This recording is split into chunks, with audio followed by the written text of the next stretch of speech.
Hello and welcome to the Brave Business Podcast, brought to you by the accounting, tax, audit and advisory firm Blick Rothenberg. Brave by name and brave by nature, this series is different. Aimed at entrepreneurial businesses, we focus on providing market updates, practical guidance, timely insights and professional opinions from industry experts, helping you make informed decisions for your business. I'm Declan Curry, journalist and broadcaster. The pandemic has changed the way we work. Hybrid working is here to stay, and for some businesses that means global remote working. So we're going to talk about that today. My guests are Alan Tam, who's a global mobility partner at Blick Rothenberg, Mark Abbs, who is a partner and head of the global mobility team at Blick Rothenberg, and Harvey Perkins, director of HRUX, a company which focuses on delivering technology solutions for clients with complex tax and related issues.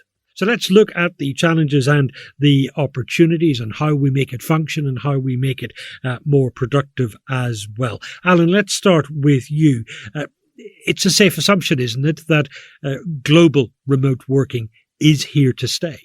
I think it's something that definitely will be here to stay. I think what the pandemic lockdown has shown is that people can work remotely overseas. There's technology there to back it up. And actually, it's allowed companies to, for example, access talent that they wouldn't have the chance to access before.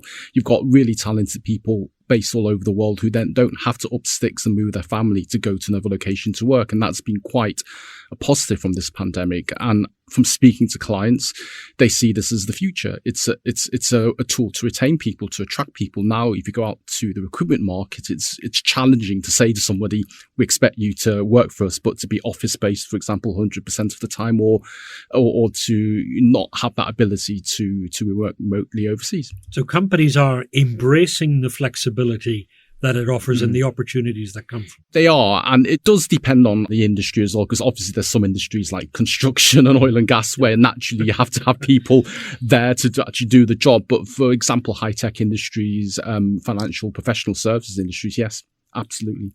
Mark Abbs, there are benefits to this, but it has to be managed properly. You have to have the right processes. What are the risks? If I just focus on the risks we see, there's obviously lots of risks around corporate risks and culture being changed by the various remote working and the connectivity between colleagues, that type of stuff. But the risks from a regulatory compliance perspective, really three areas. And this is only where someone is working remotely outside of their home country. So that's where they may be a UK employee, but they may be working from their villa in Greece doing their UK job remotely.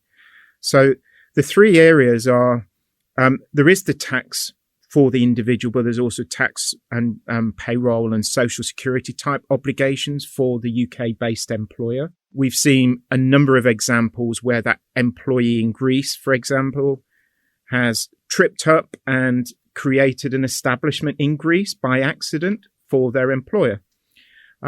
So there's a lot of different types of tax-related risks, which is where we tend to focus. But equally, someone working in another country may be picking up legal obligations for their employer. There may be employment rights that they accrue by accident or by intent that their employer may have to satisfy. And also, you may not have the legal right to work in that other country. So in our example of Greece, if that employee, the UK employee, is a Greek national, well, that won't be an issue. He's allowed to work in his home country. But if it's another nationality, maybe outside the EU, like a Brit, who just wants to work from Greece, which is very nice, so as Alan says, it's got lots of perks, that's a real problem because there are rules and regulations, as we all know, on where you're allowed to work and where you're not allowed to work and for how long. So, there's lots of traps, Declan. So it's not just as simple as a company saying, work where you want. No, and you have to break it down. Early on in the pandemic, we had lots of employers say to us, what do we do? We've got a workforce that has decided to work all over the place, all over the world. And I think it's a question of breaking it into bite-sized chunks, because just to say you can't work overseas. Actually, you're not allowed to do that anymore. You won't get away with it because talent will walk. So it depends on the length of time. So if someone's in Greece for only a couple of weeks while they're on holiday, it's probably not going to cause too many issues. But if they want to turn it into a more permanent structural arrangement, then I think you've got to think about it in a lot more care. And then the other way of filtering, not just length of time, but the seniority. So the CEO who decides to work overseas may cause more issues than a junior or someone in administration that may not have an integral role in that organization. So there are lots of risks, but I think one of the ways to start thinking about it is to break it down into more bite-sized chunks.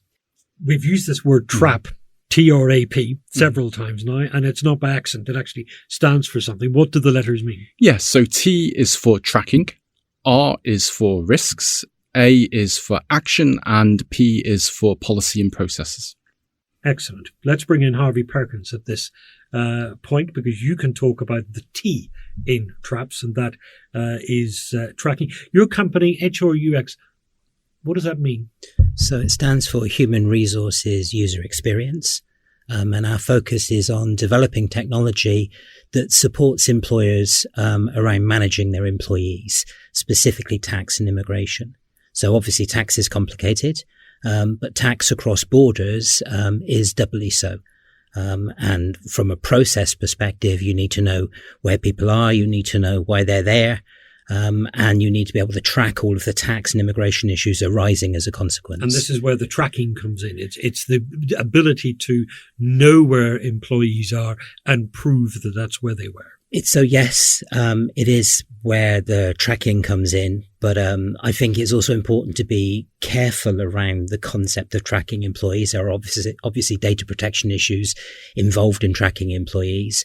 So we're more focused around, so we will use, for instance, mobile devices, telephones, that sort of thing, to tell the employee where they were, to help them report where they were, but not so much taking that information directly, because of the implications from a data risk perspective. Obviously, it comes down to what individual employers want to achieve and what individual employees are willing to accept. But you tend to get quite a lot of pushback when you talk to an employer about tracking its workforce. But of course, that employer has a massive vested interest in being able to complete its compliance obligations. So it's a double-edged sword, making sure you know where people are without infringing their rights. Because when the word tracking came into the conversation, my first thought was some sort of corporate spying, effectively, to look at workers' productivity and whether they are actually working when they say they are. That's not what you're talking about. It's not what I'm talking about. So typically an employee would be required as part of the process to tell us where they were.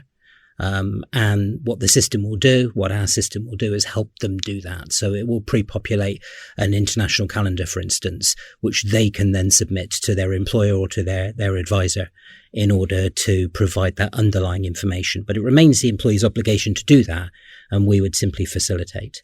It's a small part of a big process because there's also a lot of data collection in order to drive the right tax and immigration outcome. And Alan, that's where it becomes relevant to an organization such as yours, and the advice that you give to your clients is the tax implications of people working abroad. Yeah, no, that's absolutely correct. And in order to give that advice and to take that proactive action, organizations need to know where their employees are. So that, it's not around spying on their employees. It's actually enabling them giving them the tools to take that proactive action to actually, put things in place and to minimize that risk. When you talk to your clients about the pitfalls that they could fall into, what are they? I'd actually broadly put them into probably around 4 key themes around pitfalls. So the first one actually links back to what Harvey just said around tracking and how long they're spending in that country. And it also links back to what Mark said earlier, because it's easier when you've got somebody globally remote working for, say, 2 years in a location, because you probably know that person will likely be taxable in that location. But I'll ask the question, what about people who are in a country for short periods of time, 60 days, 30 days, but that all adds up. And once they get over a threshold, if you're not tracking them properly, you create unintended tax and social security consequences. So that's the first theme, is just having that awareness to track and understand what those obligations are on the back of it. The second one, and is quite an interesting one, is just a general lack of awareness and just communication within the company. Now, I actually had a roundtable with a couple of clients this morning, and that was the key theme that came up. The pitfall that they all seem to fall into is actually the HR team might be very, very good at understanding that this person's gone, getting the right work permits in place, but actually they perhaps haven't communicated with their finance or tax teams, and that in itself could create payroll, obligations, permanent establishment operation, and considerations for the company. So the key theme was to have that communication so that they can then get to that process early enough to take any corrective action. The third and fourth ones, I think the pitfalls are a bit more granular. So I've had a lot of conversation with clients where they say, well, I've got people working overseas, but we've got no entity over there, so it's okay. We don't have to do anything. They need to sort themselves out. They need to file their own returns, but that's not always the case. There could still be employer obligations. So it's a wrong assumption to make. And the final one is a lot of companies are actually saying, well, I'm just going to make them self-employed contractors, because they'll be on their own. They'll do their own thing. But again, there'll be rules to catch them out, especially if they're working for that employer exclusively and effectively regarded as an employee. So those are the key pitfalls and themes that I'm seeing. I was just going to add to both what Harvey and Alan were saying on the tracking. And it's very easy to use Outlook to count how many days we're in a country. And we're only really interested at the country level, or where it's a federal system like Switzerland or the US or cantonal. What we don't really care is which building that individual went into, or were they in somewhere they didn't want people to know about. So it's very much at the country level, and it's not very linear, unfortunately. So you may count the number of days you're in a country, not just for income tax, but you may have to count it in a different way for social security taxes. You may have a different way to count it for immigration purposes, and all these different, tracking seems very, very simple in concept, but it's hugely complicated when you add in all the different sets of rules. And that's just one country. And then you've got to add the country you're from, or where the country you're in. And our favorite globally remote workers are those that may spend some time in Greece for half a year, and then they go to France, and they're picking up a footprint in all of these different countries. And again, you've got to track that in all these different ways. The responsibility for doing this lies where? You mentioned companies effectively letting employees just get on with what it is they want to do where they want to do it. That doesn't absolve companies of the responsibility, does it? No, it doesn't. I mean, if there are any employer obligations, whether it's immigration, whether it's tax, social security, they will lie firmly with the employer. And there's nothing worse than if they are unaware or no action is taken, and the revenue authorities catch up with them. There'll be fines, there'll be penalties. But actually, think about the reputational risk, especially if you've got senior people, CEOs, CFOs, board level people who are in those countries who aren't paying tax. Do companies really want that advertise in public around those compliance failures? So companies that haven't thought about this, what should they be doing? Thinking about it, I saw two phases, and I think we're in the second phase now, Declan, which is during the pandemic, everything was very reactionary, and that's understandable. We were locked down in a very quick space of time, and people ran and they went to different countries. They stayed with relatives, or they went to a country of their choice, or they stayed at home. And there was a huge displacement of employees. And for the first year or so, we were talking to organizations about reacting. We found these employees in this country. What do we do? What are our employer obligations? We understand that we are on the hook for an awful lot of the reporting. And it's not just the compliance obligations that the employer is responsible for. We've had a number of clients say, well, if we don't allow the employee to work where they would like, we will lose them. And then we all know right now the great resignation phenomena. You don't want to lose your talent. So phase one was very much about reacting. Phase two, and this was coming out of the pandemic and seeing a lot more now where an employer is actually thinking, I think I can make a real advantage of this. Why do I need to move that employee from Taiwan with this, very specialist skill to the UK? Why don't we actually think about this and do it strategically? So instead of reacting, doing it in a very proactive way. I've got an example. One organization had a global workforce of maybe 40 people. It's a life science company. And the chief medical officer, who is the brains, the heart of a company like this, was actually, they found him in a small village in Stockholm, or just outside of Stockholm. His children were at school age and his wife had her own career. So there was no way that he was going to relocate to join the UK company.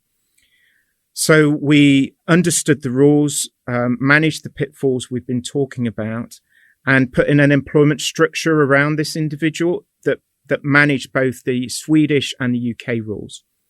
Their chief operating officer was in Hamburg, CFO was in New York, and so on.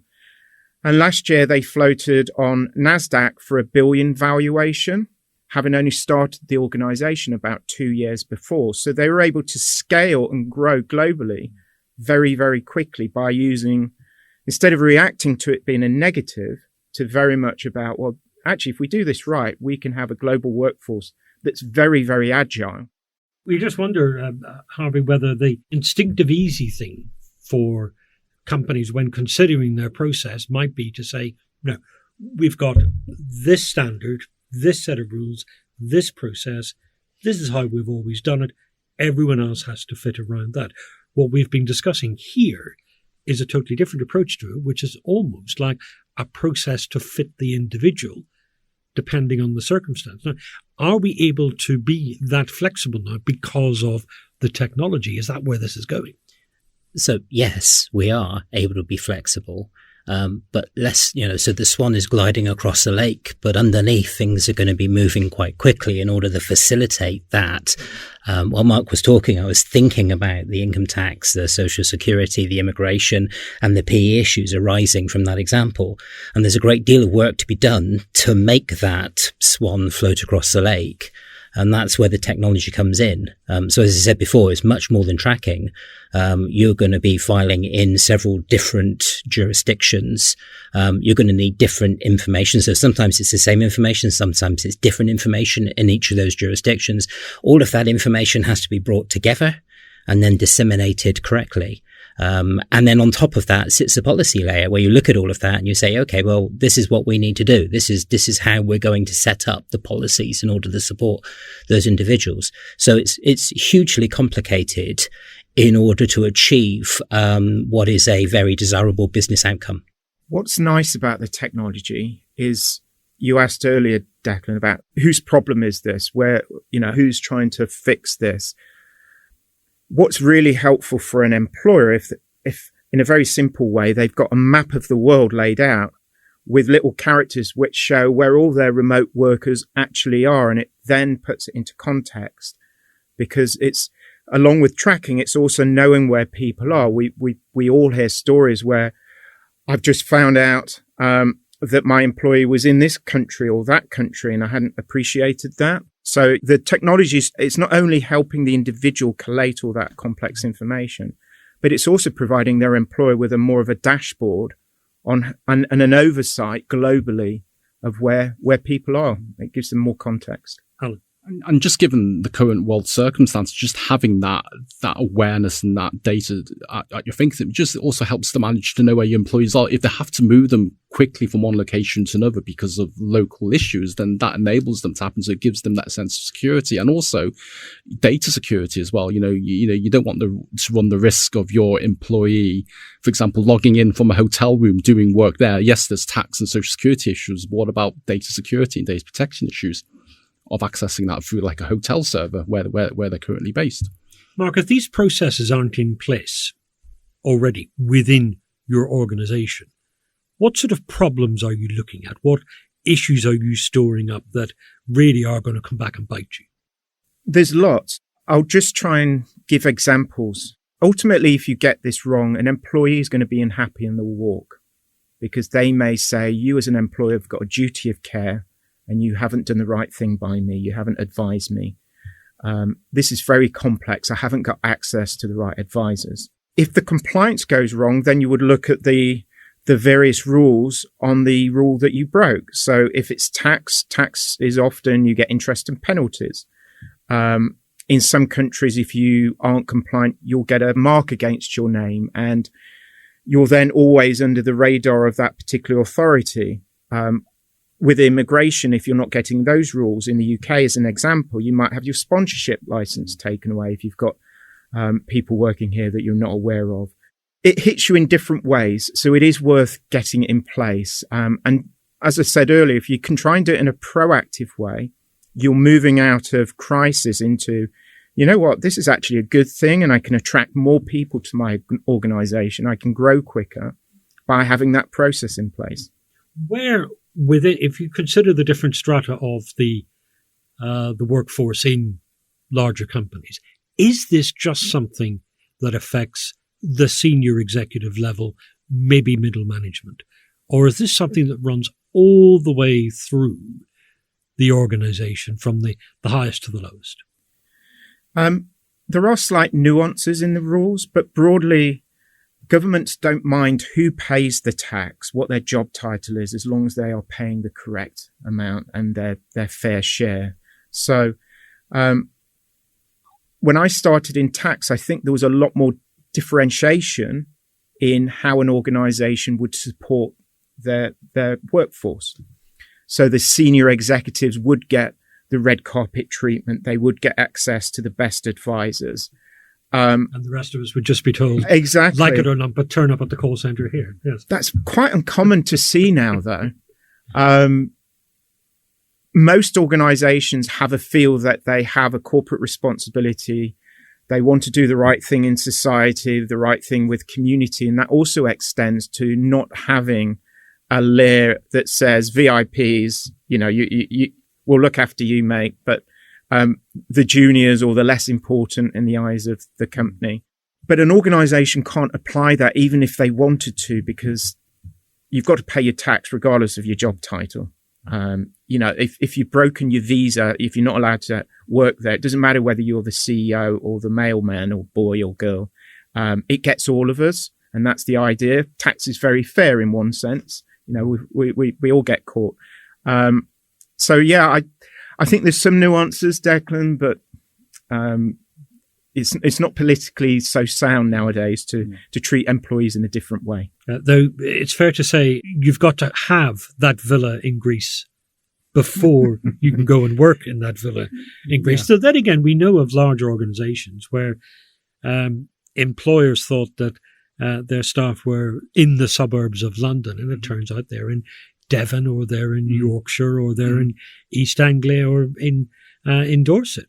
Yeah, and that's why, just to reiterate what Mark and Harvey said, having those controls and processes in place is important, because you need to know where your employees are. And, there are nuances, but in terms of employees, it applies to everyone, because if you look at the global remote working and who that applies to, look at the IT industry, the fintech industry. I mean, the brightest and best are probably the young sparks who have come out of university, who are now used to hybrid working arrangement. Those are the ones you need to keep an eye on equally as much as the senior executives who have their villa in Greece or Spain.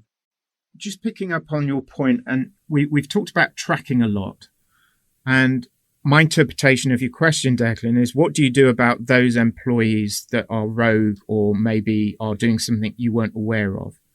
Or just thought it wasn't any of your business. Yes, exactly. Or didn't appreciate that they couldn't.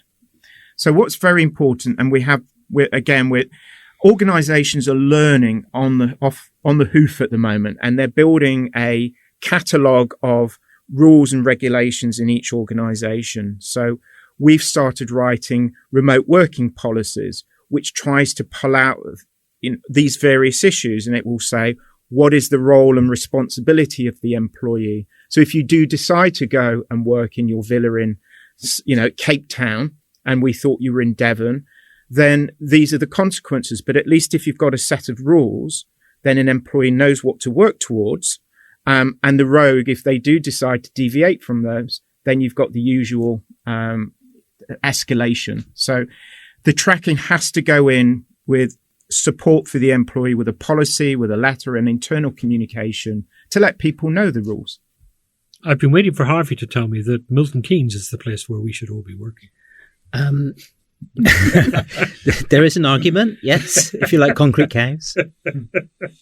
We've been talking a lot there about the things companies must do and must think about. Let's not lose sight of the sort of the big picture here, which is that for many companies and for many workers, globally remote working is a great opportunity. And Mark, in terms of how companies are identifying the upsides, what's in their thinking? I think they start with what talent do they need where? And we all know there's a war for talent at the moment. The Great Resignation, again, is making that war very difficult to fight. And I think an awful lot of organizations realize those who are best at attracting, retaining talent are going to win, and they will grow quicker and they will achieve their business objectives. One of the ways we're talking to clients about this is I almost call it a talent compass. So in the center of that compass, you've got local employees. And that's always going to be the case. You need a local workforce. You need someone who's the heart, the headquarters, and so on. But unlike in the past, we don't have to put everything focused on a massive headquarters where everyone moves to that place. And that's the mecca of everything. On the north, east, south, and west parts of the compass, you've now got traditional expatriate assignments where you might move someone from a country to another country to fulfill a gap in, and that's a traditional way of growing talent. You've also, I've seen a much bigger increase in international commuters. We're seeing a lot of Americans, for instance, coming over to the UK 2 weeks off, 2 weeks on. And these are senior executives who it just seems maybe it's easier to do the commuting. That's another way of filling your talent. You've got the traditional business travelers, those that travel for short trips. And now the world is opening up again. Again, we are seeing a lot more of the business travel.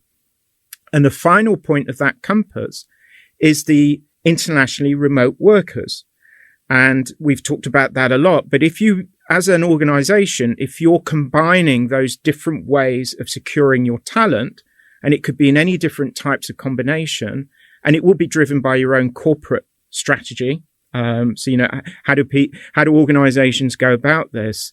I think those will be the much stronger organizations by using, you know, globally remote working as a real positive. So, Alan, just draw all this together for us. You know, what have we learned about TRAP?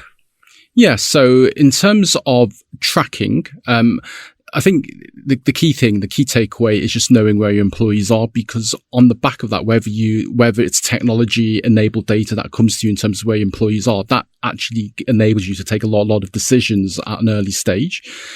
For risk and managing risk, it's all around, I think the key takeaway is education and communicating within the company, understanding those risks early on, whether it's immigration, tax, corporate tax, social security, and taking that action, which leads on to the third point, which is on action, in that having where, you know, it's a case of the chicken and an egg again, whether you have the tracking or to understand the risk, it overall enables you to take that proactive action. You can act, because the earlier you take the action, you can actually stop any penalties, fines, and any issues overseas with the revenue authorities. It just allows you to take the early action on and to manage that more effectively.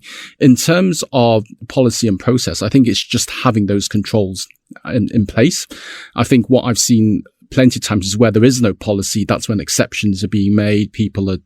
Business lines are taking their own different decisions, and that's when costs and everything else starts to become a challenge. Alan, thank you very much. So such a stimulating discussion. I want to thank Alan Tam, Mark Abbs and Harvey Perkins. To keep up with the developments, insight and news, and for further information on the topic of globally remote working, then visit our globally remote working hub at www.blickrothenberg.com/GRW. I'm Declan Curry. This has been the Blick Rothenberg Brave Business Podcast. Thank you so much for being part of our conversation.